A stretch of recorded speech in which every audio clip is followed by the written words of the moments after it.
sightings, much like we had in the U.S. Congress back in July. And this right here sort of stole the show. This is according to a prominent Mexican UFO journalist and researcher. These are two non-human corpses, both at least 1,000 years old, discovered in Peru back in 2017 and then fossilized. Now, look, there is a lot of skepticism here about whether these are real, whether this is legitimate. We ourselves can't verify any of this, so we are skeptical about what we're seeing here at News Nation when it comes to the origins of these things in this video. Nonetheless, these displays were a part of a legitimate Mexican congressional hearing. Ryan Gray.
Welcome to Dark Horse Paranormal, aka Bigfoot and a Bunny.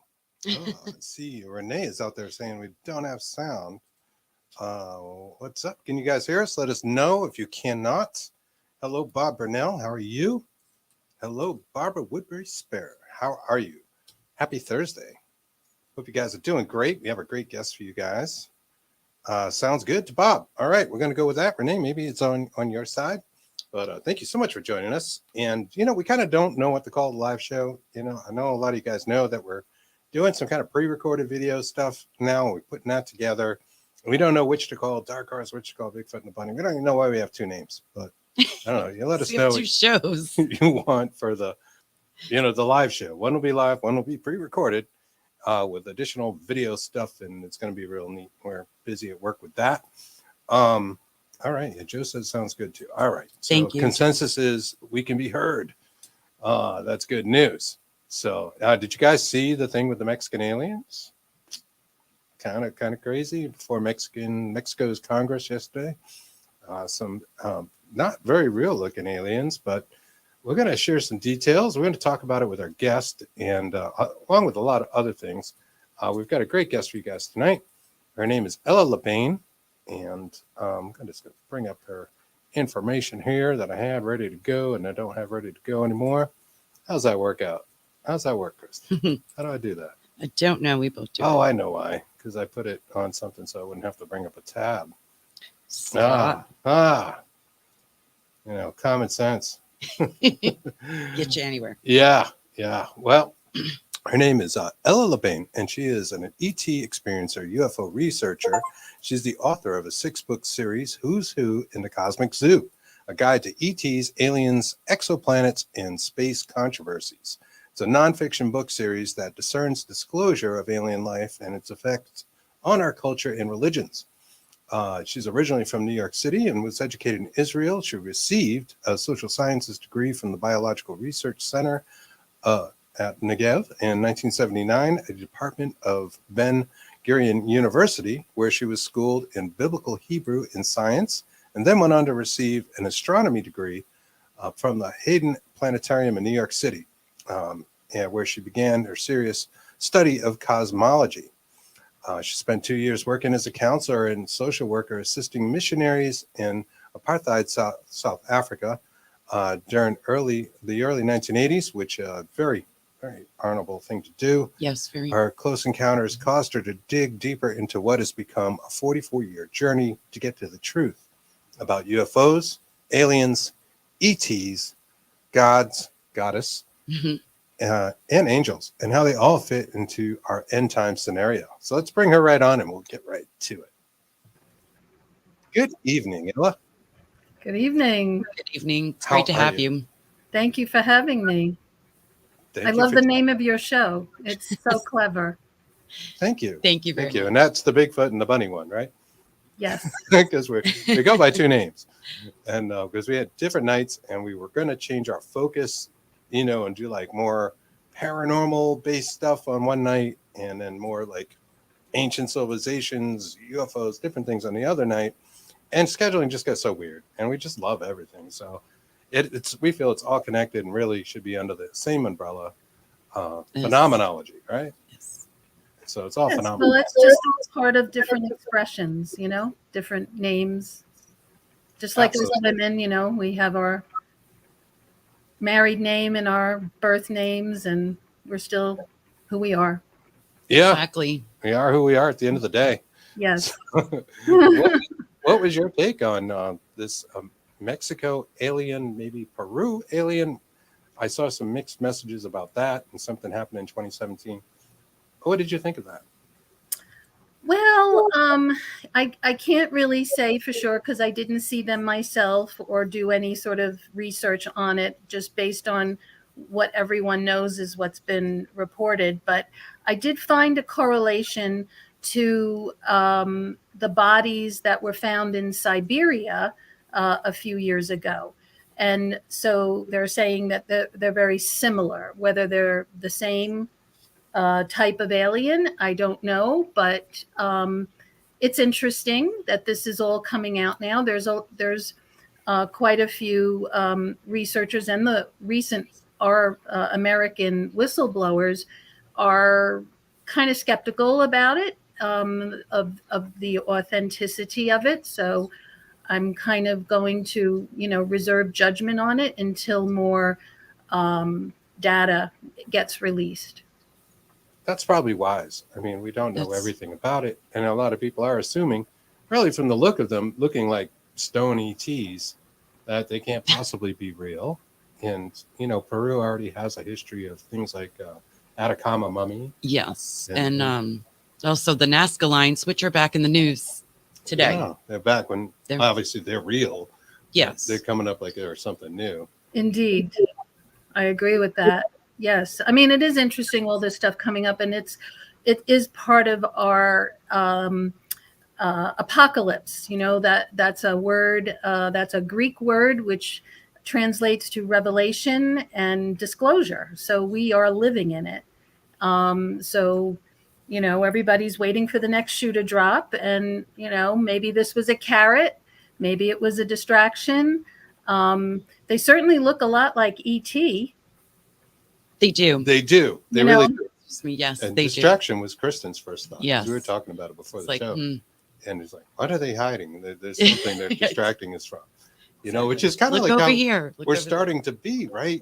As a society, as a civilization, like the media has so much control over people, and they show you what they want to show you, and it seems like everybody feels like there's something is going to change in the world, like something, like you said, the shoe is going to drop, and like there's this feeling that something is going to happen, but we don't really know what. Yes, I agree. I feel it too. There's such a confluence of influences happening all around us as we speak. I don't know if you've read any of my work, but I used to do astrology. I was a paralegal, that's how I made my living. I'm retired now after 25 years, and I was fascinated with astronomy and astrology because in the ancient world they were one.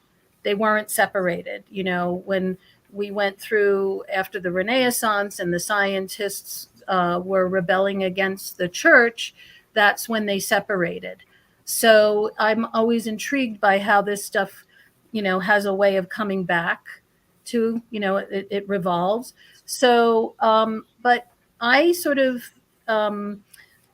stopped looking at astrology. I mean, not looking at it, but doing it and putting any sort of credence into it until when I found out about what was happening with our solar system and our binary twin and the interlopers that are intersecting in our solar system, which completely trumps any kind of astrological influence.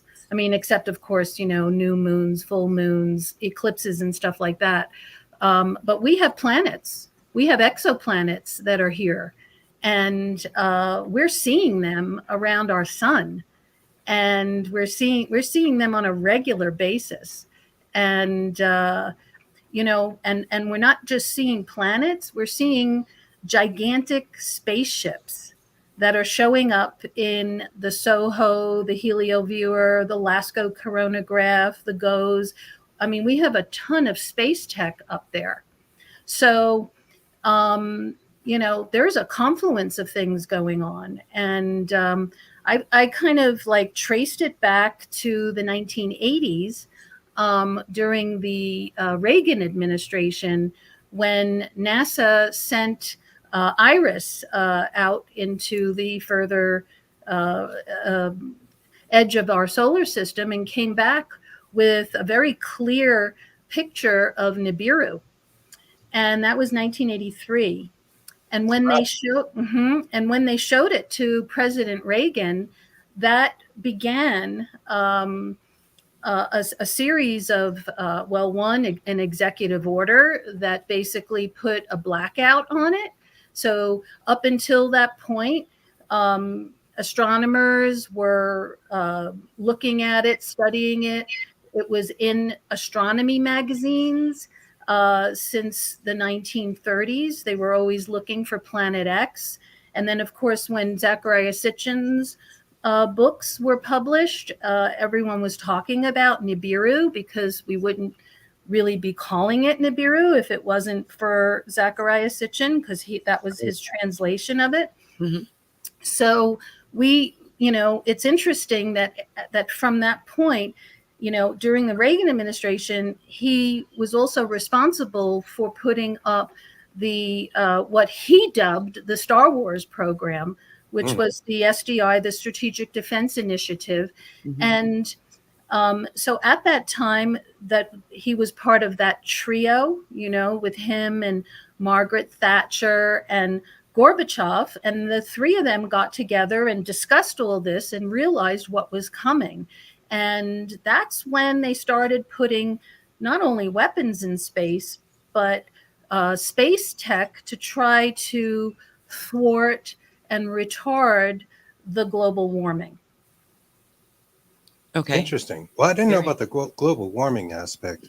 I have read some good articles from like reliable sources. I guess what most people would consider a reliable source about Nibiru, and that, yeah, it might be there. And yeah, I think we've got pictures of it, and this might be a real thing. Where I think in the past, a lot of people looked at that Zachariah Sitchin's writings, and even if they bought the Anunnaki or the idea that aliens may have changed our DNA, kind of wrote that off and said, "No, that's just, how would we not know?" Which is a legitimate thought, but it may well be there. So you definitely feel like it's there. Do you accept the Anunnaki theory and DNA manipulation and human civilizations? Oh, well, I don't only feel that it's there. I know that it's there because I've been seeing photographic evidence through the telescopes. I post them all the time on my Who's Who in the Cosmic Zoo Facebook page and also my other pages. So we're seeing it on a regular basis. It's really astounding. And I myself have taken my own photos of the twin sunsets, okay, where you see our sun and then you see another object that looks like another sun, both setting. And, I live here in Colorado, so the sun sets behind our mountains. So it's very hard to see the horizon. But in January and February of 2017, it was at a certain angle that there were two suns setting over our mountains. And I saw it with my own eyes and I photographed it. So, seeing is believing, as they say. And, we have this discussion online often, because there are people around the planet that haven't seen it yet. And there are several reasons for that, if people are wondering. One, a location has a lot to do with it, and also the time. So there are objects that go with this system. So I call it the Nemesis Nibiru system because our sun is actually part of a binary system. And most stars in the solar system are binary, and some are even trinary. So it's not unusual to be in a binary system. But our binary twin is actually a dead brown dwarf star. So it doesn't radiate anymore. And so we can only see it when our sun illuminates it, just like our sun illuminates Venus or Saturn or Jupiter, any of the other planets, or even the moon. And because it does this orbit around the sun, we only see it like once every 2,000 years. Okay, so we've been seeing it now, this, since the millennium, since it became like 2000. So it's definitely there, but it's a system. It's not just the binary brown dwarf. It has 7 planets that belong to it.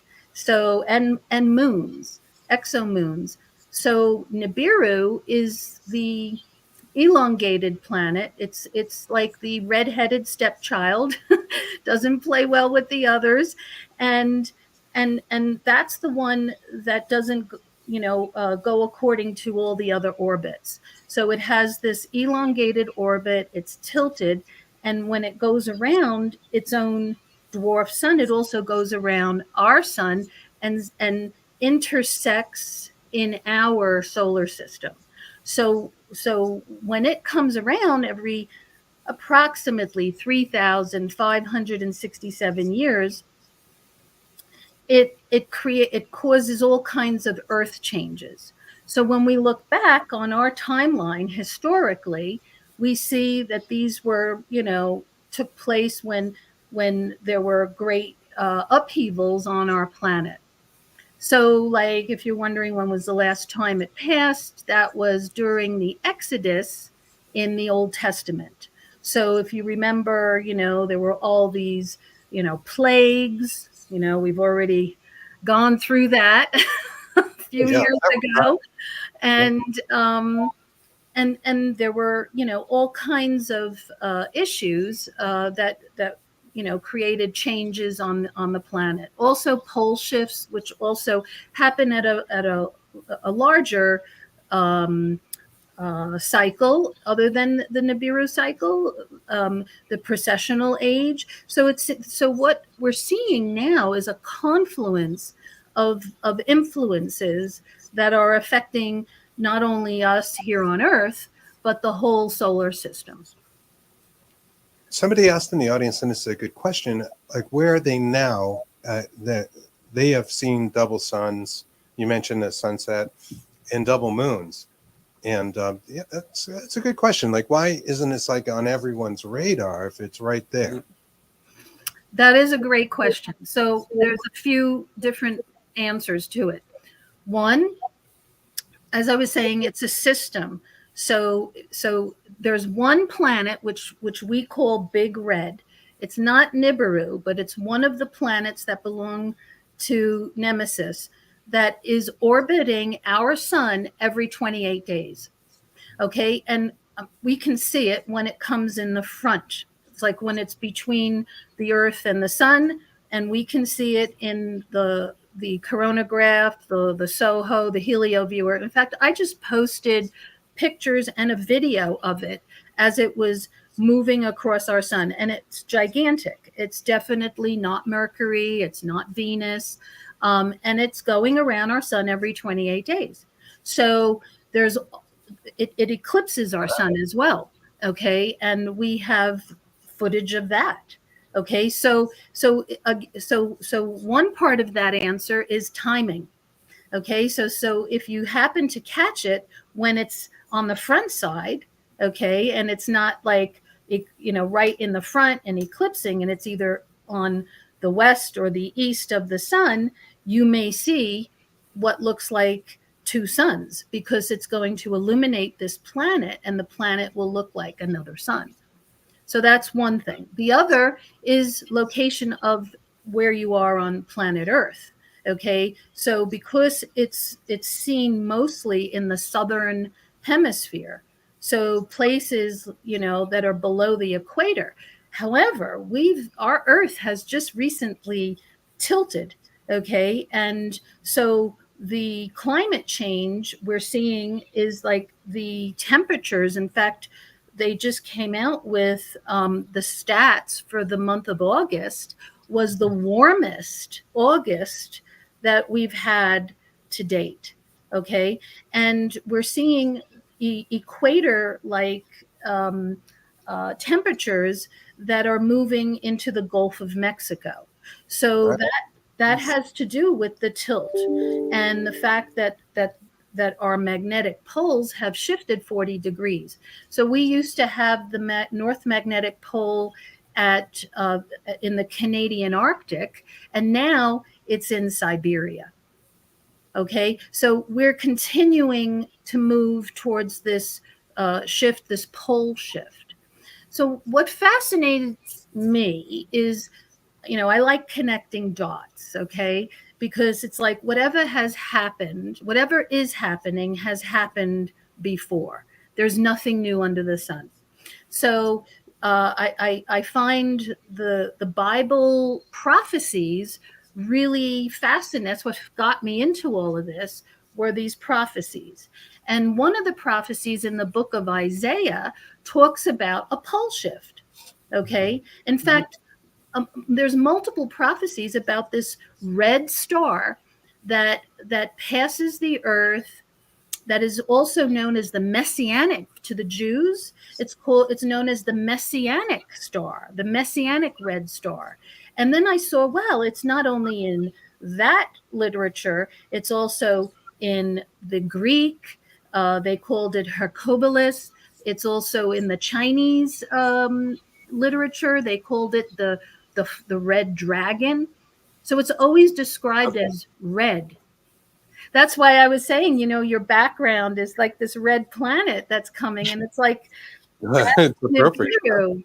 Synchronicity. Yes, yes. Well, yeah, I think it's fascinating stuff. And, Yes. there's definitely more there than we learned growing up. And oh my gosh, so Indeed. many things have changed since those days, right? A lot of stuff. A lot Yeah. of things that science keeps changing, which is, what does that say about science, right? We really don't know everything. The dinosaurs are different. Tyrannosaurus Rex had feathers, and Yes. Pluto is, been a planet, not a planet, been a planet, got to do a Oh. planet. A couple of years Don't ago. get me started on that one. Right?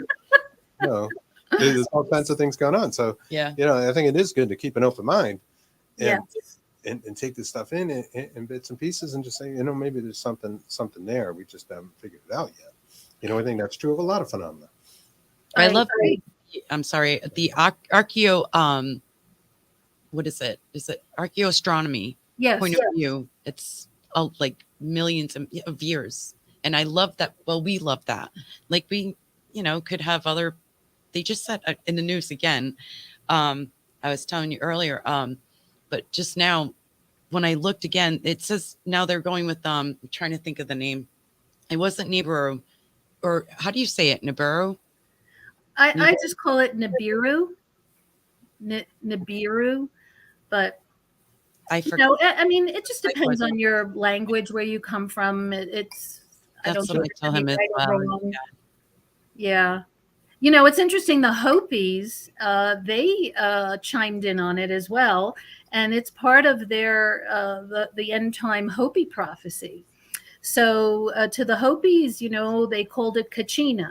So they said, when you see the blue Kachina, know that the red Kachina is following. So I found this fascinating. So I went in and did all this research and connected these dots to what took place during the crucifixion of Christ. The record says that when Jesus, Yeshua, was crucified, it was in the afternoon. It was like noon. And for 3 hours, middle of the day, midday, and for 3 hours, the sky went dark. Okay, for 3 hours of darkness, the earth quaked. So when I look at these scriptures, I'm like, what happened for 3 hours? That can't be. And we know that he was crucified on a full moon, possibly even a blood moon, okay, which is just a full moon lunar eclipse, okay?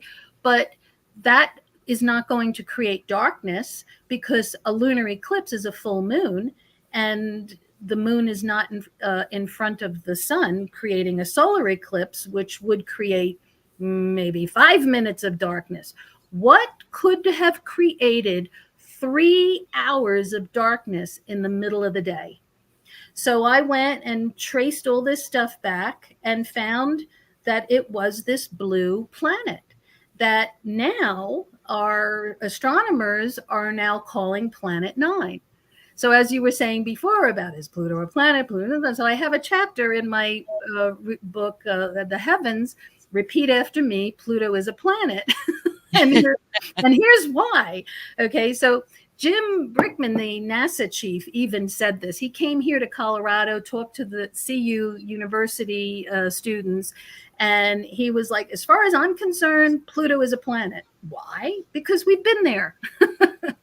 And they have these beautiful pictures of this red, white, and blue rocky surface. So, okay, it's a dwarf planet, but it has a dedicated moon, Charon, that orbits around it, like clockwork.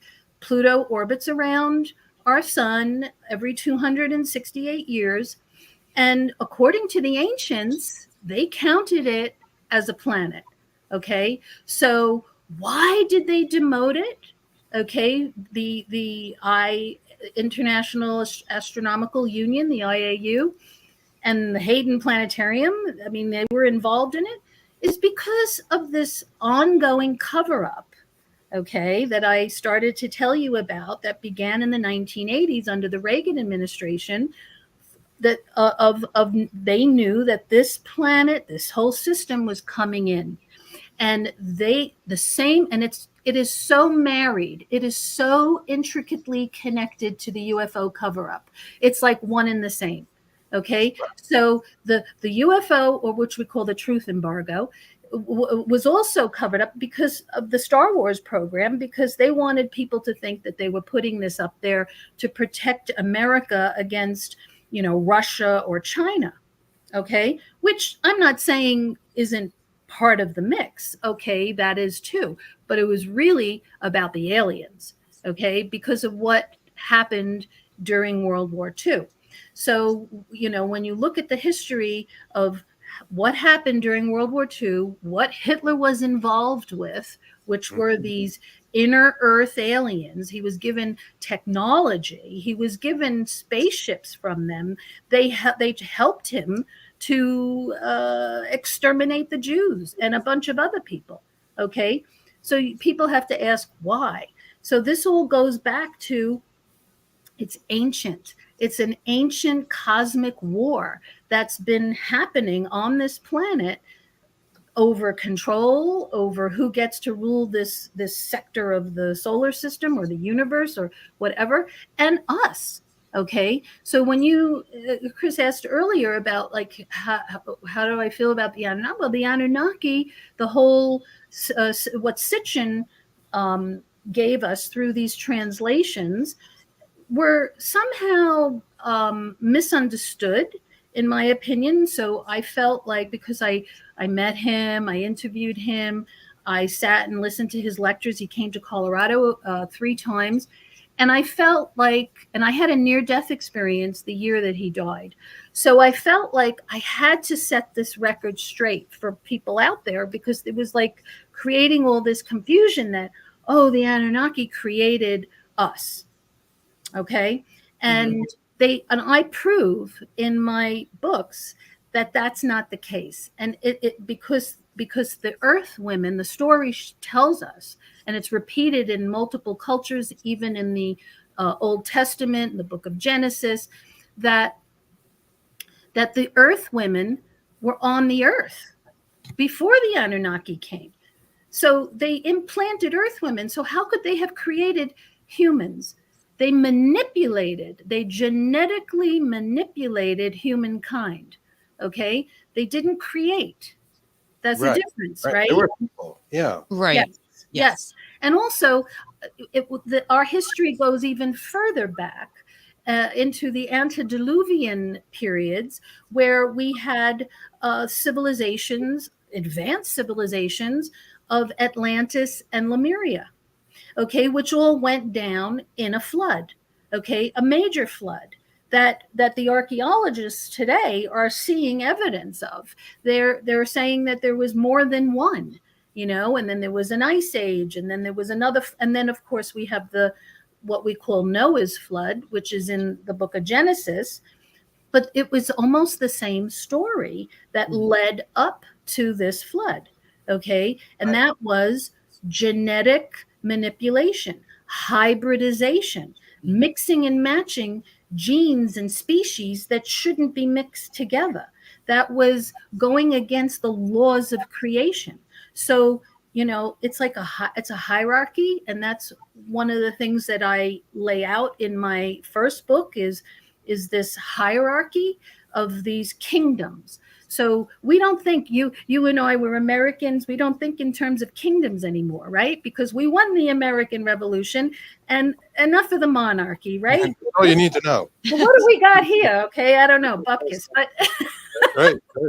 but I'm just saying that we don't think in those terms anymore. But that doesn't mean that the beings, that the ancient kings of the earth, that that they don't continue to think in kingdoms. So I basically discern that there's a clash between 2 kingdoms over Earth. And that's the cause of all these wars. Okay, even the surface wars that we know about and we get involved in, they're somehow behind that. Okay, and I unpack that in like World War II particularly, because it was so alien related. And it's like the UFO era began right after World War II, right? I mean, we had, that was Roswell. So what happened right before Roswell? Diglaka. And then they dropped the bombs, right? So that was like huge. And that's what got the attention of the beings that live inside the earth. Because after the first and the second floods, even though many got destroyed, a lot of them went under. Okay. And I found that, that planets in general are like spaceships. I'm sure you've heard the term spaceship Earth. by Buckminster Fuller. It's like a philosophy that we are all traveling through space on this spaceship. We just happen to live on the surface. Okay. But there's a whole civilization that lives underground. Okay. Deep in the earth. The earth is caverned there. And this is the alien presence. And this is what we see. I mean, even Sasquatch, even, Bigfoot. I mean, he comes and goes, right? Say he's interdimensional because he knows he avoids humans, right? And people see him every now and then disappears. Where does he go? I was going to go there and say, like, are these ground dwelling beings, are they maybe just not that easy to see when they are on the surface? Do they explain things? And we had a relevant question from our friend Bob. Says, question for you: do the changes we are going through at the moment have an effect on a paranormal world here on Earth? So I think that's kind of where you're going, because there might be more here that we're thinking are aliens that maybe actually reside with us, and it's sort of in the same way that we feel that spirits reside with us, that we can't see them, right? Yes, and I think, well, sometimes you can. Sometimes you get, like, we call glimmers. You get a glimmer and it goes away. You get a glimpse of something, and it's like maybe a moment where your consciousness just shifts for a brief moment, and you see something. The Earth is a multi-dimensional planet, and I think it was Michio Kaku came out several years ago and basically said, through physics, through the language of physics, that we have 11 dimensions. So the dimension that you and I are in right now, we call the third dimension, right? But so there's 10 more. And so I go back into the ancient text, the Bible, and the Bible actually tells us about 4 different spaces, 5, altogether, that are underground where people go when they die. So heaven is inside the earth. They call it paradise or Abraham's bosom. And then there's 3 other levels of what people will translate as to hell, but it's not, it's just different levels of it. So the Hebrew is much more specific. So the Hebrew talks about just the place of the dead, the place of the grave, which doesn't necessarily mean heaven or hell. It's just that's where you go when you die. And then there are different levels of it that the Bible talks about, like Gehenna, which are the fires and, what everybody sees and, imaginations and stuff. And then Hades, which is named after the Greek god, who's also called Pluto. Okay, so there's Roman kind of thing, and you have the underworld with those civilizations. They talked about an underworld. It wasn't necessarily hell. It was just like where you went, and they called it the underworld. That's what same thing with the Mayans had it as well. Yes. Yeah, a lot of cultures do. The Egyptians had something similar. Yes. Yes, exactly. And they did have some sort of judgment system, but you still went to the underworld. It just wasn't. It was supposed to be a lot like this is, and you saw people, unless you did something really bad, or if you did something really good, like our Viking folks, had Valhalla, with Odin, and that was the heroes of war. But they also had their. If you didn't go to Valhalla, you went to sort of an underworld as well, if I'm not mistaken. Yes, and Agartha and Shambhala, and we have a lot of mythologies about places that are underground inside the earth. So it's a mixed bag. And so when he came out with this 11 dimensions, and I thought, well, isn't that interesting? Because in the books of Enoch that were rejected from the Bible canon, Enoch talks about 10 heavens. Okay, so the word heaven in Hebrew is the same word we use for skies, shamayim. Okay, so it's interchangeable. Sometimes it means heaven, sometimes it means sky. The ancients would look up at the sky and think, oh, those are the heavens, but it's also the sky above us, right? So I connected these dots. I mean, it's sort of more of a question. Could this be the 10 extra dimensions besides the one we're living on, making it 11? Okay, could that be the 10 heavens that Enoch wrote about?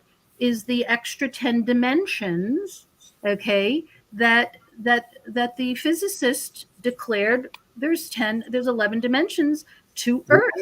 In string theory, they talk about 11 dimensions, right? There you go. 11, there's one that's 13, there's one I think it's 20 maybe, or I forget, because there's a couple different versions of that. Specifically, yes, the Earth was 11. I mean, there's probably more out there, but he was specifically talking about the Earth. So we're like, wow, there's so many things going on here. It's a multidimensional planet. So we're definitely not alone. And as you rightly said, you know, there's a spirit world, there's cryptids, there's hybrids, there's this alien presence, there's this hierarchy, there's this other kingdom that we can't see that is operating behind the scenes. Yeah. And I think, you know, it's hard for a lot of people to really wrap their head around these things because they're always thinking with their senses, right? If it's not within our ability to touch or see, right, you know, feel it, taste it, hear it, smell it, it can't possibly smell it, right? Can't possibly be real, in a way. But it's such a limited way to view the world and just your life, really. You know, science does show you that, hey, there are things beyond, there are microscopic things, you can't see them, but they're there. You know, just look. Yes. And we don't have the device that says, okay, here it is, and there's the alien. Look through the telescope, and there's the alien. the microscope. Yeah. Yeah, whatever it is. Yeah, it's like it can't be real. It's hard for us to wrap our heads around it. But you have to remember when you're dreaming, right? That's a reality for all intents and purposes. Unless you're lucid dreaming, you're aware that you're dreaming. You're living a reality. You know, you feel like this is it. This is real. This is what's happening. And what goes on in dreams, all kinds of things can happen, right? Right. So why can't that be true here in this reality that you wake up to? I totally agree. Yeah. And sometimes the metaphysical reality is what creates this reality. You know, what we can't see has more power to create what we can see. So that's where we make our shifts when we want to create something, right? In the dream state or in this non-physical state that we can access. Absolutely. Yes, I agree with all that. Now, your books have titles like, I think, Who is God? Who are the angels? Who are the ETs?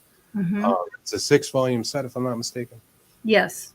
The 6th book hasn't been released yet. It's on the queue for 2024. Without giving away too much information, because we want people to buy these books, tell us a little bit about who are these beings? Do you feel they're interdimensional? Who are the angels, for example, just on maybe a overview? Okay, yeah, that's a good question. So, you know, the word angel comes from Greek, angelos, which means messenger. Yes. And in Hebrew, it's malachim. So angels are messengers. And there's good angels and evil angels, or we call fallen angels, because they were involved in this ancient galactic war, and they rebelled against the creator God. So they fell from their estate. The historical scripture says that they left their first estate, meaning their position in the heavens as lofty angels, and they were basically downgraded into lower life form bodies, which I hypothesize are the reptilians and the grays and these rebels. Okay, so in Hebrew, you know, without people get really triggered when you mention certain words because they think it's a little religious, because the religions have used these words, but they don't always understand where they come from or what they mean. And then they create these doctrines over it and everybody gets confused. So just to speak linguistics, in Hebrew, the word Satan means rebel. It means adversary. It's not a name, it's a title. Okay. The same thing with God. God is not a name, it's a title. There are many titles that we have thought were names, but they're just titles, like Pharaoh. Like, how many pharaohs did we have in ancient Egypt? They're just titles, and presidents here in America, and kings and queens. They're all titles. So a lot of these ancient names got sort of diluted, and they're, even Enkai and Enlil, which comes from the ancient Sumerian and the Anunnaki, they also are titles.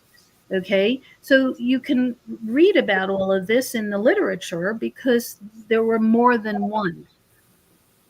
Okay, Yeah, they're labels, like labels, exactly. So we know from the story that is, corroborated in multiple cultures: the Sumerian, the Babylonian, the Bible, the Egyptian, even, that there was this war. There were two that we know of, and which coincide with the floods as well, the destruction and the nuclear destruction that was evidenced in the Vedic scriptures, where they used the evil wind, they called it, which was the nuclear bombs, and flattened everything. We have evidence today in Israel, in the place where they called Sodom and Gomorrah. Nothing grows there. It's like glass because there was a nuclear explosion. So we know that these conflicts happened in the past, and it happened because these angels, or what I really call extraterrestrials, extradimensionals, were at war with each other. Okay, so the scripture tells us that 1/3 of these angels rebelled, fell to earth, but 2/3 didn't. Okay, so they're outnumbered. The good angels, the ones who stayed faithful, remain as part of serving the kingdom of heaven, so to speak. Okay, and then the others fell to earth, and they've been fighting. And the creator God, who's like above them all, they serve the good angels serve the creator God, and they're all another hierarchy, that is delineated in like archangels, and archangels are like princes. So they call them princes because they're like in charge of different like domains. And then under them, they have, other types of angels or messengers or workers, or, different ministries, so to speak. You have healing angels, ministering angels, warrior angels, guardian angels.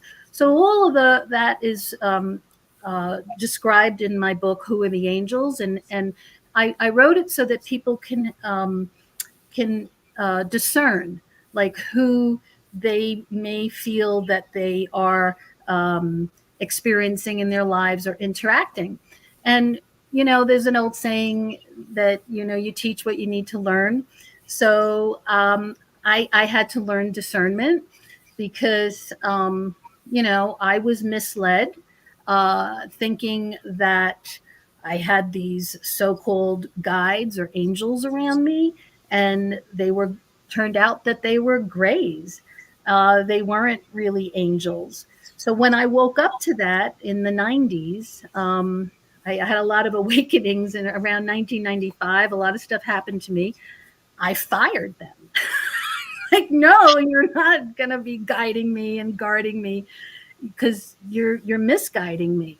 And right. There's not, all of us, we all go through our own, wounds and services and problems and troubles. And, for a soul to feel betrayed, I think it's really heavy to deal with. And I felt this betrayal, that I was being misled and deceived. And that made me very angry. So I fired them and decided, okay, well, I'm going to be a spiritual Karen.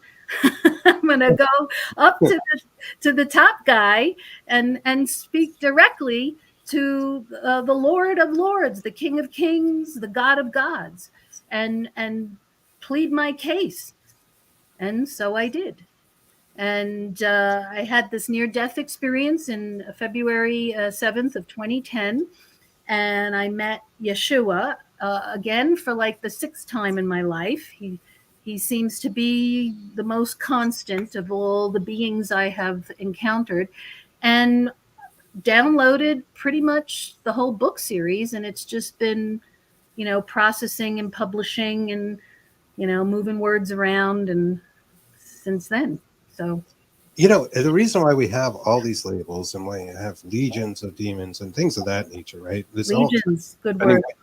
You're reading, there's going to be these hierarchies and these sort of things, is because people do experience a phenomenon. And that's what people forget. I think a lot of people just think, well, somebody just wrote that in a book and that was it. They had no reason to write it in a book unless something was happening, right? There was something. And then you see all these different cultures around the globe have a lot of the same stories, same True hierarchy type systems, and just different labels, right? Yeah. Demons, it was a word Greeks would use for any kind of messenger. It did not mean that they were evil or That's had true. Yes, because daimonia means intelligences. So here we have artificial intelligences, and if you were speaking Greek, you would be using that word. So people throw that word around all the time, like oh, they just like it's automatically evil, but it's pretty neutral. Like technology is neutral. It just depends on who's programming it and what it's going to do. Is it going to be good? Is it going to serve you, or is it going to control you, which would qualify in my book as evil? Okay. Absolutely. Right. I mean, free will has to exist, whatever you're following. Yes. Yes. It's interesting that you fired them. Was there a process to doing that? Yeah, I was going to ask that. What's the process to firing them, and how do you do it?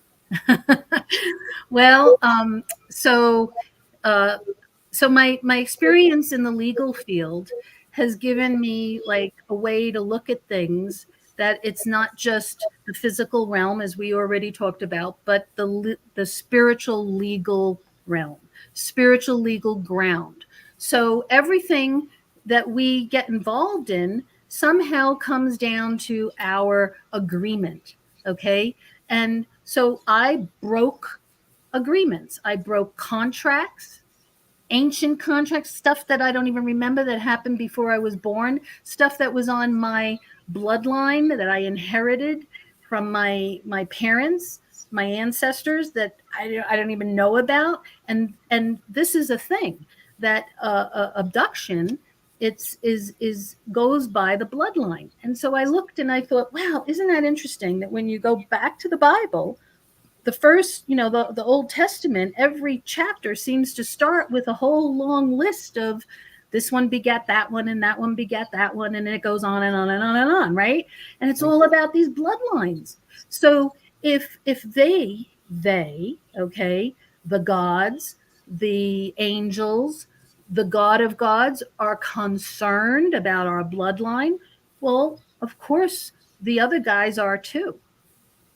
So how they get in, well, that's a whole nother layer of it, which has to do with, the fallen self, the flesh, the rebellion, and Earth can even be this processing ground for beings that were part of these ancient wars, and they're coming here, being sort of humbled by being human.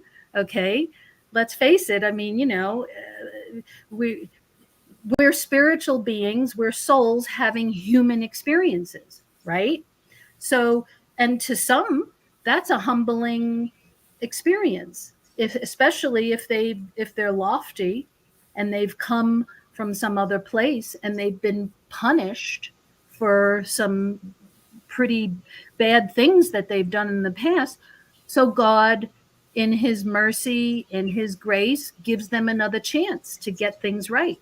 I think that this planet is a confluence of different races that have been seeded here that are working things out. you know?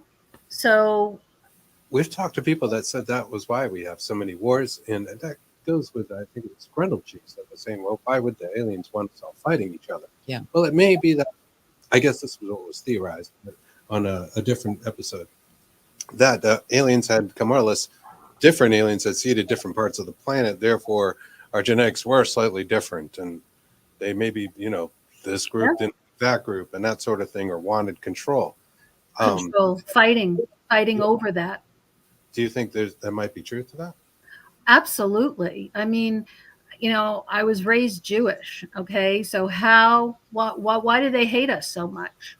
Okay, I mean, if you look at the Hall of Fame, it's like mainly Jews that have contributed, science and art and comedy. I mean, there's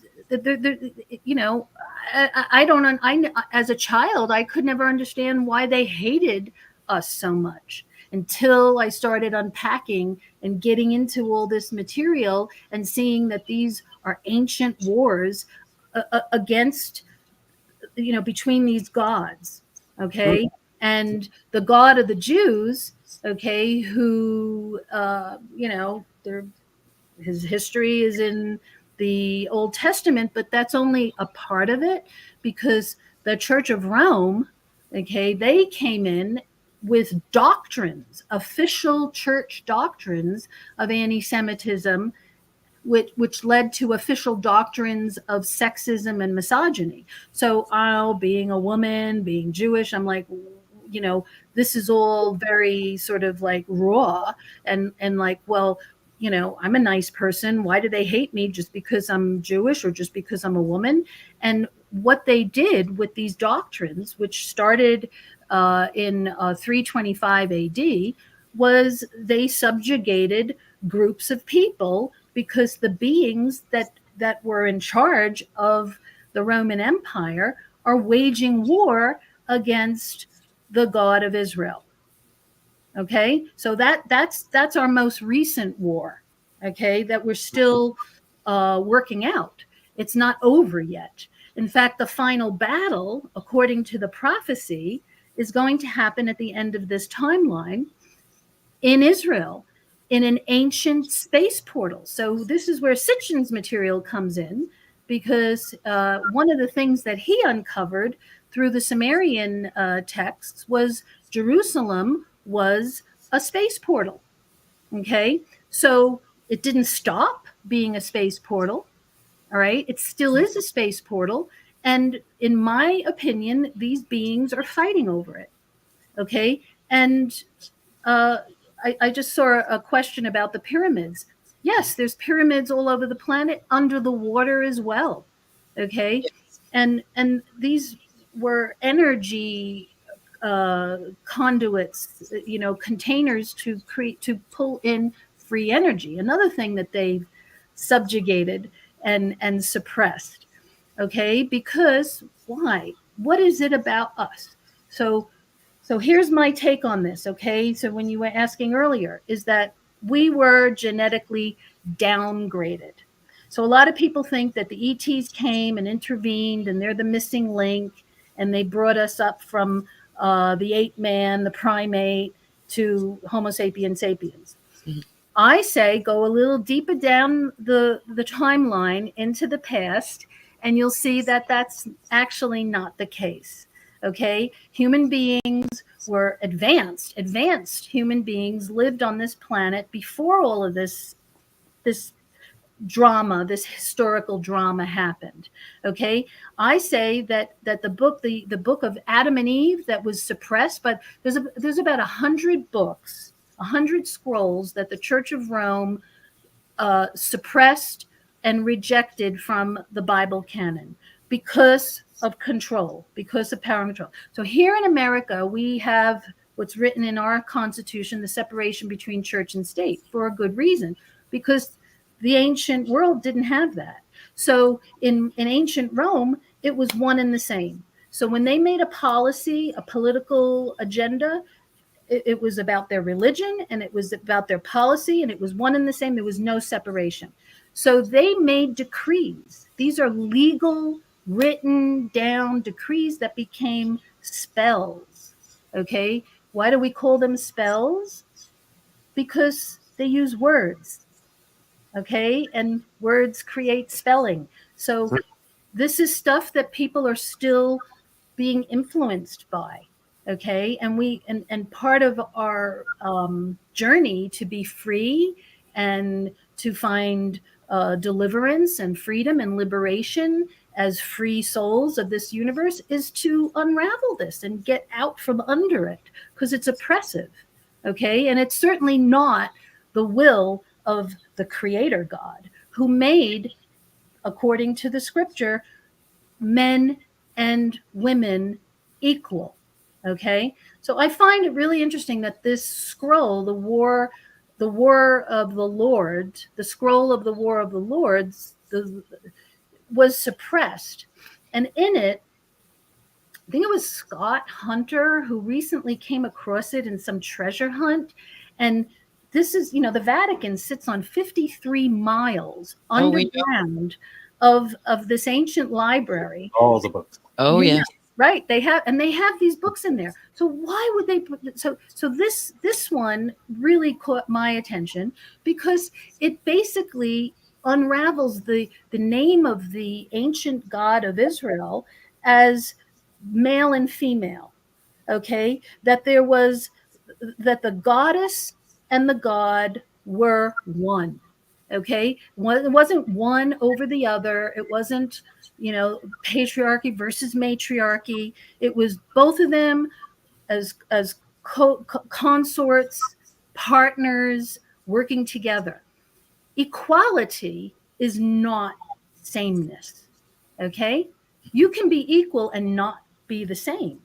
People think that, you have to be the same in order to be equal. No, you can have equal standing, equal importance, but be different and have completely different roles, which is what our two genders afford us. And we can't really make life without it, but they did it. They were the Anunnaki created the first test tube babies, according to the Sumerian, that they put it in, the clay, which was their way of mixing the seed, and then implanted it into the womb of the women.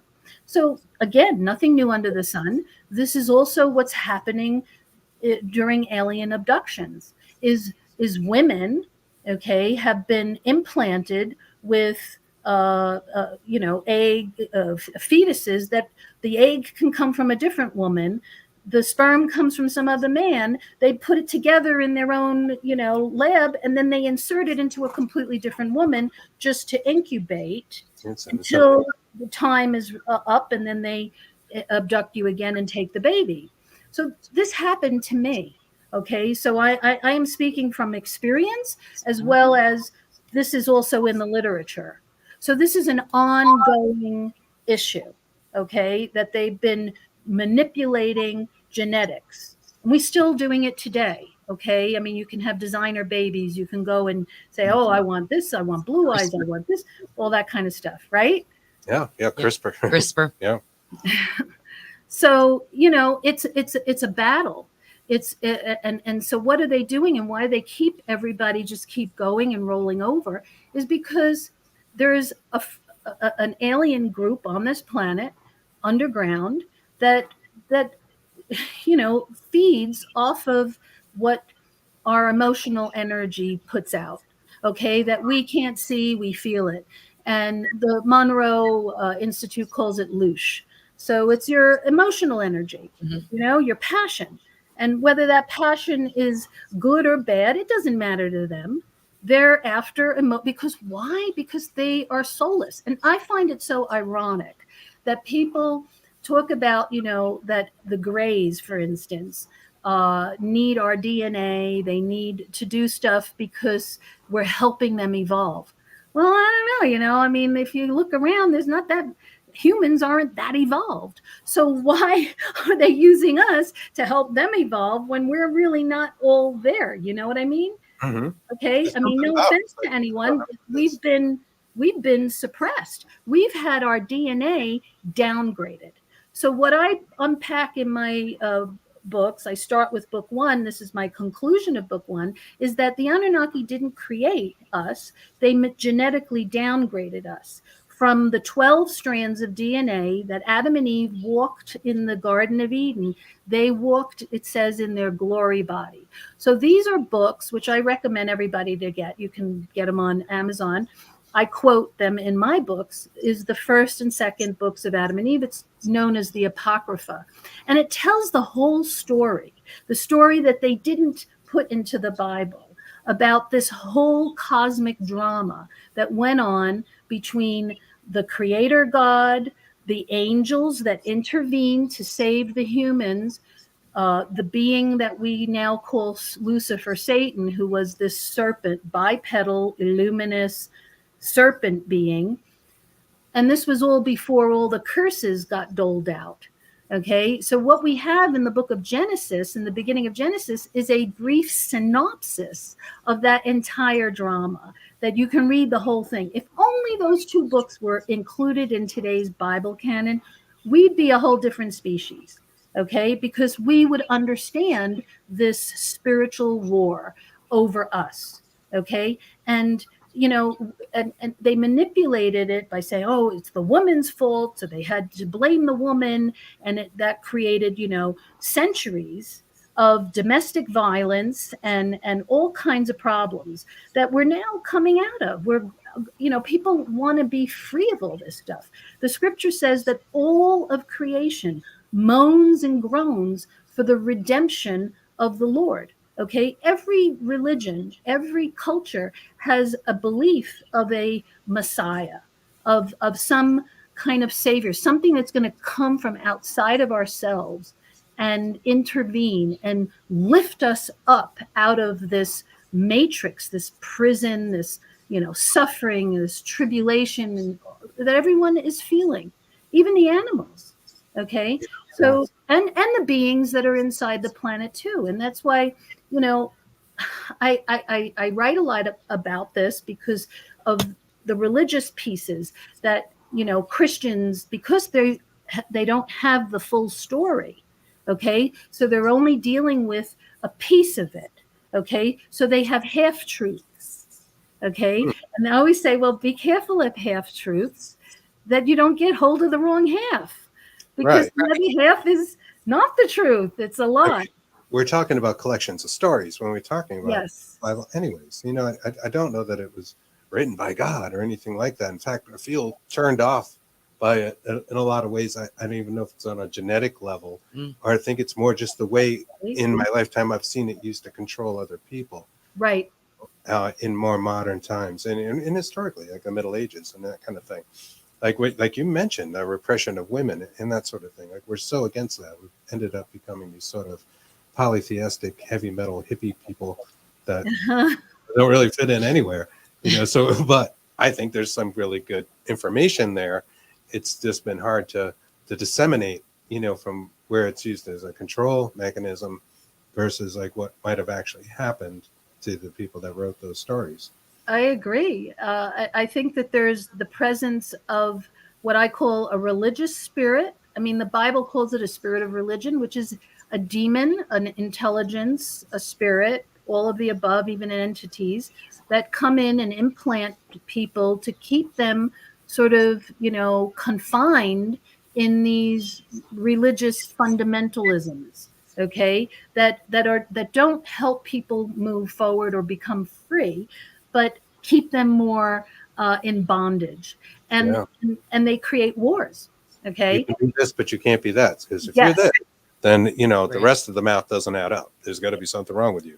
You have to, you know, and that's ridiculous. Like, how do we even know? A couple real quick questions. I know there's a lot of questions in the audience. Do you feel like the soul and consciousness are one and the same, or are there different things there? Totally connected. You know, the soul. You know, we have a spirit. I would call our consciousness that you speak of is more like our spirit, and then the soul is above that. So, like when we leave our body, you know, like when we die, the soul and the spirit go together. So the spirit is attached to your consciousness for this particular lifetime. The soul is over all your lifetimes. So each lifetime creates a different spirit, you know, like you might be male in one lifetime, you might be female in one lifetime. You know, it's, I mean, I am a believer in reincarnation, because, and that's one of my, I have like chapters in all these books about it, because that was another piece that the Church of Rome tried to suppress and delete for narcissistic and nefarious reasons. I mean, when I came across this stuff, I was like, whoa, you know. So I thought, you know, like, it's not all anti-Semitism. So some of it is, and they certainly have suppressed that because Jews believe in reincarnation. In fact, the Kabbalah, ancient Judaism, tradition of naming a child in the family with the first letter of the last family member who died is all based on beliefs of reincarnation. So, you know, at first I thought, oh, it must have been anti-Semitism that they suppressed it, because they suppressed all things Jewish, and except they cherry picked the stuff they wanted and rebranded it into their own religion, which is basically a Babylonian religion. So like Constantine, for instance, okay, he worshiped Mithras, which was Babylonian. I mean, he even died worshiping Mithras. Everybody thinks he was like, you know, the forerunner of Christianity, but he wasn't. And you know, the history shows that he went and wanted to incorporate the growing number of Christians that were happening around the world, that started with Messianic Jews from Israel, okay, for the first 2-3 centuries. And he thought, wow, this is really becoming popular. And of course, we can't have that because we're the Roman Empire and we have to control the planet. So what do? Well, if you can't beat them, join them. No, how about we take them and incorporate it into our already existing Babylonian religion, and we'll just switch the gods out. And that's exactly what they did. So they switched out Mithras for Jesus, and Semiramis, who was the mother of Mithras, for Mother Mary. Okay. And they kept all the same rituals, the Eucharist, the incense, you know, even the garb, the costumes, okay, the priests, the mitre that the popes wear, the colors that they wore, all from ancient Babylon. Mhm. Okay. No doubt. Yeah. Yeah. Yeah, that's what happens, right? The cultures just steal from the previous one, and they say, okay, now it's this. We know you guys like having this particular holiday, so we're going to keep it, and you Yeah. can still have fun on that day, but we're going to call it something else. Yes. So that's like, rebrand it. you know, we have a statue of Osiris behind us, and lots of people compare Osiris to Jesus, in the way that he came back from the dead. And they say that maybe that story comes from Osiris. You know, Well, there's 17 of them, as a matter of fact. In my, I put it all together in my second book, Who is God? There's 17 ancient gods, including him, that were all venerated on December 25th. Yeah. Okay, and that Special day. it's Yes. irrelevant of that. Like people go, well, Yeshua, who is the being we call Jesus, when he walked the earth, he wasn't born on December 25th. I mean, a lot of us believe he was either born in the spring, you know, at the beginning of Aries, you know, because of he was the Lamb, and that's the sign of the Lamb of God. A lot of the Messianic Jews believe that, based on scripture and just the time of the year and all of that. And then some others believe that he was born during the fall feasts, which is coming up. Okay, just because of how the history was told about, you know, the weather at that time. It wasn't December, but it doesn't really matter. I mean, if you guys and I decide we're going to have a party and celebrate our birthday, and we can't get together on our actual birthday, but we're going to go and take a trip on, you know, this date on this Sunday of this year, we do it. It doesn't matter. We're going to celebrate our birthday. So that's where it's kind of come down to. But the Catholic Church, I mean, they changed a lot of things. Not just that. They stripped the Jewishness from Jesus because of anti-Semitism. Okay. And so they created this other Christ in a way. All right. So like when everybody, and there's a confluence of voodoo that goes on in the Church of Rome and in Catholicism. For instance, you walk into a Catholic church, and what do you see on the altar? You see a crucifix. Yes. Yeah. You Right. see a statue of a man nailed to a cross, dying. Okay, so you talk about consciousness and spirit. Our subconscious minds are wired to understand symbolism. Okay, in fact, the elite of this world, the Illuminati, and all those people, whatever you want to call them, they all work in symbols. They all work in signs and symbols. That is a major symbol. Okay, and what does it say when you walk in to a church like that and you see that? Guilt. What happens to your subconscious mind? Yeah, guilt is like the thing. I mean, people say Catholic guilt, all the time. You hear that as a common phrase because it starts right there. You died for your sins. Yeah. Right. That too. But in voodoo, yes, that's a very big piece of it. But in voodoo, when you nail anything down to a piece of wood, it thwarts their power. It's done as a ritual to this black magic. It's done to thwart power. So they want to remind you in a subconscious way that you don't have any power. Okay? Because look at him dying on the cross. So you need to suffer too. Okay? But the truth, okay, about who Christ is and who he was and who he is even today is the other side. The power is on the other side of the cross. Okay? The power is in the dunamis, which is Greek for resurrection. Okay? If he didn't rise, if he wasn't resurrected, if he didn't rise from the dead, fully healed, okay, we wouldn't be having this conversation. He'd be just like any other dead man that died on a cross. And there were thousands of them, right? But the Church of Rome has deliberately, because of the beings that are pulling their strings, they just continue to put this crucifix. And this, I saw this, Chris, so when I was firing the grays and going through my change and all of that, I saw implants that were in my energy field. So our energy field is like an egg. We have 7 layers. And sometimes people can see it, and sometimes it can be detected. And even Kirlian photography is a technology where you can actually see your auras, and you can see stuff. You've experienced that, and you can see stuff in it. So I saw this cruciform implant, okay, and it looked. Did you see the Mission Impossible film recently? The new one? This one. I'm a little behind. The whole thing is about the cruciform implant. It's this key that they had to find because it was a key that turned on this nuke. And they had one piece, they had, because it was like one side and then the other side, and then it becomes, right? And then there was all these, it's a good plot. But when I saw that, I was like, oh my God, that is exactly what I saw in the etheric body when I was getting rid of all this stuff.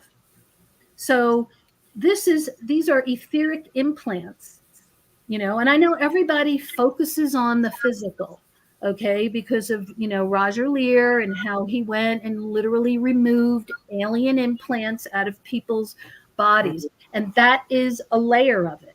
But I know someone who had them removed and then they came right back. So why is that? Because they're ignoring the etheric body. And just as you and I just talked earlier, that sometimes the stuff that you can't see creates the stuff that you can see. So it has to do with agreements and contracts that we as souls and spirits make with these. But the aliens come in and they know how we're wired. They understand how we're made. They know our energy field because that's exactly what they're harvesting. So they place spiritual limitation devices in us. And one of them that I saw looked just like that key. It was a cruciform implant.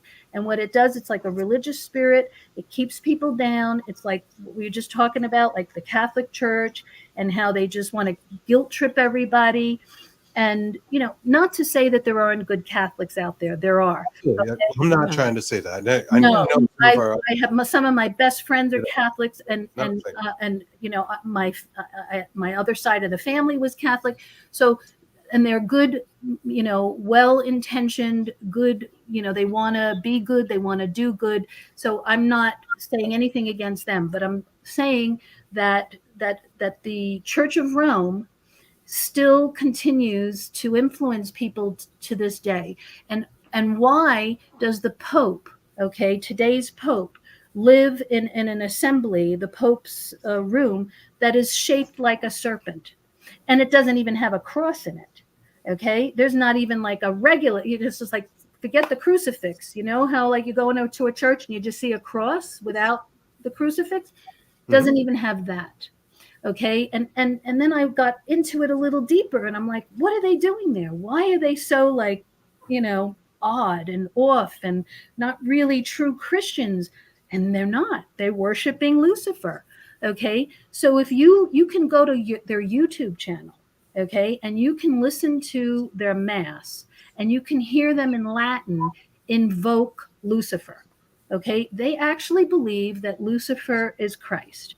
So I was like, how did this happen? So I go in and I look at what happened with the translation of the Bible. This is in my second book. So I found that, okay, so Saint Jerome was commissioned to write the Bible in Latin. Okay, so he was the first one to do that. So he basically had to know Hebrew in order to translate the Old Testament into Latin. So in the book of Isaiah, it's Isaiah 14, which talks about, you know, Ben Hashachar, which is like the son of the morning, and Halel, and how he was the morning star, and how he fell from heaven because of his pride. And the word that the Lord gave him was Halel, which is the only time it's mentioned in the entire Old Testament. So for some, and it literally in Hebrew translates to he who boasts in a foolish rage. Okay, it's the antonym of hallelu. Okay, which is where we get the word hallelujah. So that hallelu means praise, and Yah is truncated for the God of Israel, Yahuwah. So people go hallelujah. So Halel was the antonym, which was boasting, not praise. So it was like he fell from heaven because of his pride and his boasting and his 5 I wills. I will ascend above the Most High. I will become the king of the world, all that kind of megalomania stuff. It's written right there in the book of Isaiah. So when Jerome came along to translate it, he flipped the words, okay? And instead of understanding what Halel really means, he put the Latin word Lucifer in its place. And Lucifer is Latin for light bearer. Okay, because he completely misconstrued the whole verse about how he used to be the son of the morning of light, like the planet Venus or something. Bringer of the light. And he completely flipped it. So here we have, you know, something gets lost in translation, which has created, you know, religions and wars and misunderstandings, and this is where we're at. And here they are worshiping Lucifer. And not only that, as if that's not enough that they invoke him during Mass, they have 2 of the world's most sophisticated telescopes on the planet, and they named them Lucifer. Yes. You've heard about that, right? Yes. And one of them is in Mount Graham in Tucson, Arizona, and the other one sits on the hill in the Vatican. I think they had to rename it or something. I think that was the story to it, because it literally spelled Lucifer. Yes, it does. And so you can't make this stuff up. I mean, this is... We understand. The snake symbiology goes back way longer than Christianity anyways. That's more of a pagan, for all-encompassing word, type symbol, and can have different meanings. So it's interesting that it survives in that way. And I didn't know that about the room the Pope sits in No, the I Vatican. wrote that down so we could, You definitely want to look into that. research super that. interesting. That's what I do over here. Scrolling my little notes. I'm writing stuff down that so we can research. What I wanted to ask you earlier, and I lost the page, was NASA scientists believe there are trillions of replicas of Earth in outer space. What do you believe yourself? What do you think about how we have replicas of this one planet and who like presides over the other planets, the other Earths? Well, I can't say I know who presides over what planet. I mean, I'm just focused on who's fighting over this one. I But just wanted your take on that. I have always believed, even as a child, that there was another Earth. I mean, I used to go up on the roof and watch the sunset and imagine there was another Earth, just like this one, that was just better, or so I'm sure there are. I mean, we know there are. I mean, TRAPPIST-1 was named after 2017 was the big disclosure of TRAPPIST-1, and it was named after the Chilean telescope. They named the whole system after their telescope. And in my book, 5, The Heavens, I'm basically connecting dots and saying, could this be the Nemesis Nibiru system, okay, that the ancients talked about? Because it's a brown dwarf star that has 7 Earth-sized planets. That's, really close to us. It's like one of the, and so absolutely, yes, to your question, I do believe that there are other Earths. Who controls them, I have no idea. But the Anunnaki probably have something, some control over the Nemesis Nibiru system and these other planets, because that's what's in the prophecies, is that they are returning with these planets. But then again, so is Christ. So somehow Yeshua, who is scheduled to return at the end of this age, is returning with these planets and with the Anunnaki. So it seems to me, based on what I've researched with the prophecies and all the different prophecies, is that they're all kind of coming together at the same time because of a divine appointment. So that divine appointment is a final battle that our Bible calls Armageddon. And Armageddon is a Hebrew word, let's unpack that, which basically is har, meaning mount or mound. Megiddo is field of blood, which is an actual place in Jerusalem where they used to meet there to have battles, and that's why it was called a field of blood, because they killed each other, and it was all very sort of guerrilla warfare type stuff. So that's where we get the word Armageddon from. But this is all the prophecies are pointing to this. It's not just what it says in the Christian Bible. It's all of them. Yeah. No, it definitely. I think all the religions have some truth to them. Absolutely. And Even you guys in the comments don't argue about religion in any way, because nobody really knows exactly what exactly happened where. But I think what we're looking at is, like, there's been a lot of control, right? There's been a lot of control of people. Agreed. There's been a lot of wars forever that, it's a lot based in religion, but it's just territory. And they happen all over the world, not just around Israel or whatnot. Yes. The whole planet. Migrating. They couldn't fight off the Romans, and they moved west. And, it's just very interesting. The more you dig into history, the more you see how there's always been this like element that seemed to control the rest of us. There's always been this sort of 1%. 1%. It goes right to the Anunnaki, kind of come in and, okay, you're slaves, you're going to work for me now. And there is a lot of that repeated through history. Enslavement. Every one of us has, all the cultures. It's not just one race. We've all been enslaved. We're all enslaved in one form or another, whether it's the debt system, That's a form of enslavement. Absolutely. Absolutely. Some people theorize that the Earth is a prison planet, and Yes. that we wear these meat suits, like we like to call Right. them, are really like the shackles of our consciousness or our soul. That meaning that we are limited to those 5 and sometimes a 6 sense kind of thing, because we're really shackled in a way. I agree, and that's where the hope comes in. So, like, the scripture has these prophecies that have the promises of the Messiah, where he says, "I have come to set the captives free," and it says so in Isaiah 61, and also it's repeated in the book of Luke in the New Testament. And we, that's why people believe in a savior, in a Messiah, because this is beyond us.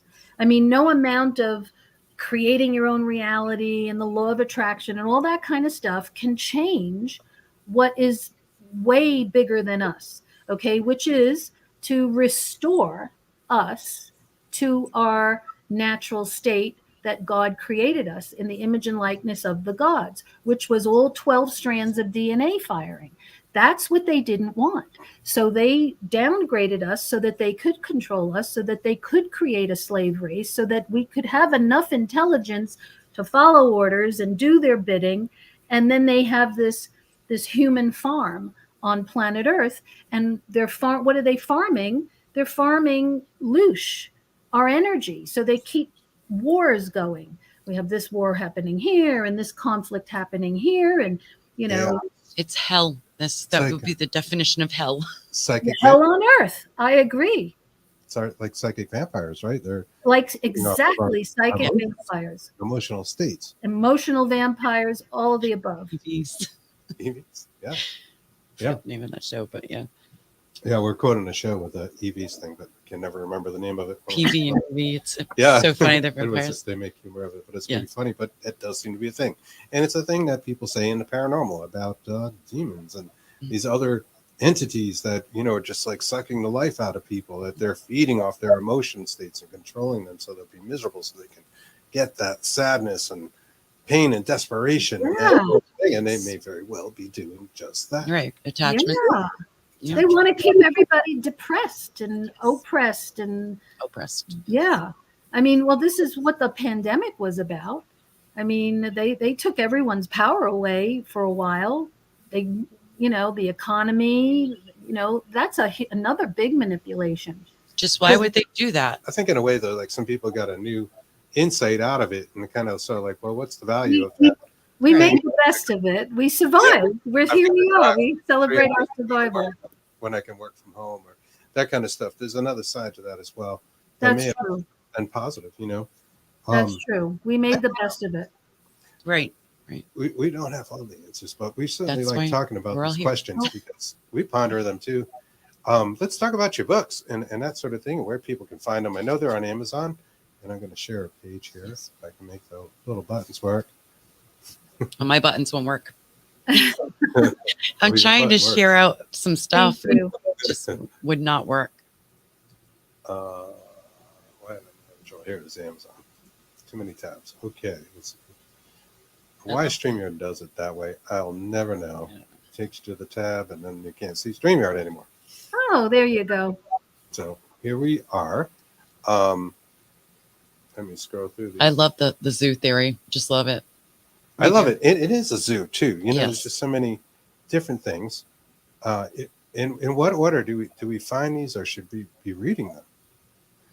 Well, I'll tell you that book 1 I just republished in August as a 4th edition.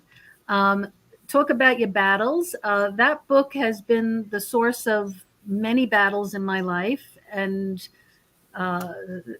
it got published the first time after my near-death experience, but the battles continued. And so I am now self-published. So I've got it back. Kind of feel like a Taylor Swift kind of thing, where I got my material back and I republished it and I rebranded it because I added 20 chapters to it. 20? About all on the abductions, what's really behind the abductions, the Machiavellian alien agenda, about the spiritual warfare that we've been talking about, reptilian hosts, harvesting loosh, the connection to the occult, and what's really behind these temporary kidnappings. Because we call it an abduction, but when we use that word, you know, in our dimension, and a child gets abducted, God forbid, you know, you don't see them for a while. But when the aliens abduct people, they're just gone for a few hours and then they return them. So they're really kind of temporary kidnappings. And what's really behind that, there's multiple programs of why people are getting abducted. And one of the, besides the hybridization program that we already discussed, the other is implantation. So they are using, they operate with implants, lots of different types of implants that, as I was saying, are not only physical, but etheric. So that when they put people back into their life, into society, they're now going to use them to create and purport an agenda that these aliens have for our society, our culture, our religions, our relationships, and our sexuality. So that's all in this book. So start with book one and move forward. Now, before we go, I'd like to ask you a couple of more things. Do you think that these abduction phenomena, a lot of times it seems to follow hypnagogic, hypnopompic states where people are starting to fall asleep, they're starting to wake up. Same with lucid dreaming, astral projections, and shadow people and other things. Sleep paralysis plays a role, something we've had some experience with, and the other aforementioned things. Do you feel that is that like a gateway to the aliens? Are we just more vulnerable when we're in those states of where our consciousness starts to slip away?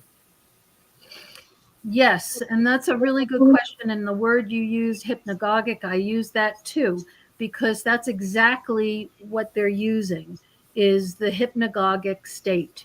And that's why then they put screen memories on you, so that when you wake up, you think one thing so that you don't remember what really happened.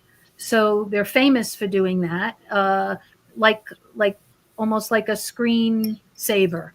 Like you're only seeing that, you're not seeing what's behind the software. So, you know, it's a confluence of things. It's like the bloodline, it's our beliefs, it's the fact that we're just, you know, human on planet Earth. I think the more information I see, the more research, the more people have had these experiences. Whereas back in the past, it was like, oh, you know, maybe it was your race or your family or your this, and it was more being singled out. Now, I don't think that. I think almost everybody has probably at one time or another been used through the abduction experience in one way or another. Because we make up this human farm. And yes, I think they do use that. But the good news is that when you have this relationship with the Messiah and the creator of our souls, he covers us. So that's how I got delivered, and that's how I got, I ended it. They stopped. So they can't have me anymore. Okay. I broke the contracts. I broke the agreements. I cut the cords. Okay. I filed for a divorce. Okay. So to speak, in the courts of heaven, which you can do, you know, you have spiritual legal ground. Okay. But you have to go with the advocate, and the advocate is Yeshua, and he stands between us and them. That's why he said he's come to set the captives free. Like a mediator? That would be us. Sorry? Like a mediator? Yes. He stands between us and them. So when you have him on your side, then you can go to sleep in peace and know that you're not going to be like sucked out of your body and used and abused and done all these crazy things with, or implanted. Okay, so we're seeing people that are coming back. I mean, the literature is rich with all these stories. I mean, Dr. David Jacobs, I would recommend people reading his work. Barbara Bartolic, Eve Lorden, they're all in my book, by the way. I'm quoting all of them because they all seem to be agreeing and saying more or less of the same thing about what goes on during the abductions. Super interested in abduction phenomena. And Yes. I think we need to have you back at some point to dig a little deeper into that. Yes. For sure, because it's definitely something we love talking about. And we've talked to a lot of abductees, and we hear a lot of the similar stories. And before we go, I know one thing we usually start our show with, and we didn't ask you, was did you have any childhood paranormal, and that big umbrella of what paranormal is, experiences? Oh, yes. Yes. I share my experiences at the back of the book, which is only in this 4th edition. So, yes, I'm writing a book just about that on its own, but I've been abducted. I was abducted from the age of 2. So, and my parents used to talk about this all the time. So it wasn't something I could ever forget or had to access through hypnosis or anything like that. So they used to find me upside down in my crib with nosebleeds. Wow. And so they always used to talk about that. Oh, I got to change the sheets again and all of this. And I grew up with this little BB, a size thing in my right nostril. And I was always asking and I had allergies. I was always sick. I had ear infections. I had all kinds of problems. And I was always asking, what is this? And nobody could ever give me any answers. And when I had the near-death experience in 2010, it disappeared, completely gone, as if it never was there. And, it's just all flat now. So I got delivered of allergies. I was allergic to everything. Foods, cats, hay fever, the whole 9 yards. Now I have cats. They sleep. I couldn't live without my cats. I eat wheat and dairy almost every day. It doesn't bother me. I was complete. So allergies are connected to the abductions because of the implants. So once I got rid of my implant, and I believe I was delivered and healed of it from Yeshua, because he's the one I saw when I had the near-death experience. And he told me, and I was writing this book about book 1, which was about the aliens. And I've been writing it since the 90s. I just never, and I stopped. I had a baby and I shelved it and I never had a chance to finish it. And I was getting ready to finish it. And then I had this and he said, I want you to rewrite your book with me in it. So I did. And it came out 2 years later in 2012. So that was the first publication. So it's all in there. It's all in there, book 1. That's great. It's amazing. Yeah. I've noticed, with our guests, because we've interviewed hundreds of people that have had that are involved in this stuff in some way, shape, or form as adults. Almost all of them had some sort of childhood experience, including ourselves, our very vivid experiences. And we find that really an interesting statistic. It's rare. I can't say it doesn't happen. Lloyd Auerbach didn't have them. Yeah. And got him, is in the paranormal world, huge guy, totally into the stuff, but never had that experience. There has to be something to that. I mean, it's something like 99% of them, right? That we ask. We lead with that question. Yes, we almost forgot. We do. So this has been great. Do you recommend that people get the book from Amazon, or should they go to your website? Which, if you're listening to this and don't have visual, it is www.who'swhoandthecosmiczoo.com. Either or. On my website, you get a signed copy, and I do free shipping only to the United States. So if you're international, yes, please go to Amazon, because I don't fulfill international orders. Sorry. No, that's right. It costs more than the book to send it even Yeah. to Canada. Oh my goodness, it's just crazy. Right. But I'm in all the Amazon channels worldwide, so you can find me there. Or if you want a signed copy, just come to me. Either or, good. Thank you. Well, we've had a Thank great you. time talking to you. It's been super informative. Yes. Likewise. Thank A you lot for of having me. And again, we'd like to do this again in the future if that's all right with you. Sure, I'd be happy to come back. Excellent. Well, stay Yeah. tuned. We're just going to wrap things up and say goodnight, and we'll be right with you. Thank you guys for joining us on the Dark Horse Paranormal Podcast, aka Bigfoot and the Bunny. That's what we're going to Please say let from us now. know your thoughts about what you would prefer as a live show name versus a pre-recorded show name. Nice. And we'll take that into consideration. You've all been great, and thank you so much for your comments. And I'm sorry we couldn't get to all your questions tonight. The chats were awesome, and Yes, thank you. we love all you guys. It's been fantastic. We'll be back next Thursday with another great guest. So we'll see you then, and hopefully have some pre-recorded stuff coming out very soon on the Firefly, in fact, or Dragonfly. Yes. I said Dragonfly, the Firefly thing. and I said yes. And why do I do that? I don't know. I do it because of what show? What? The show. Oh, the show. Yeah, Firefly. I don't know. Dragonfly. Oh, I know. All of us, or The Last of The Last of Us. I didn't know what you were talking about. So like, That's all right. Prefer live. All right. Yeah. All right. Well, thanks, guys. Good night, and we'll see you then. Take care. good night.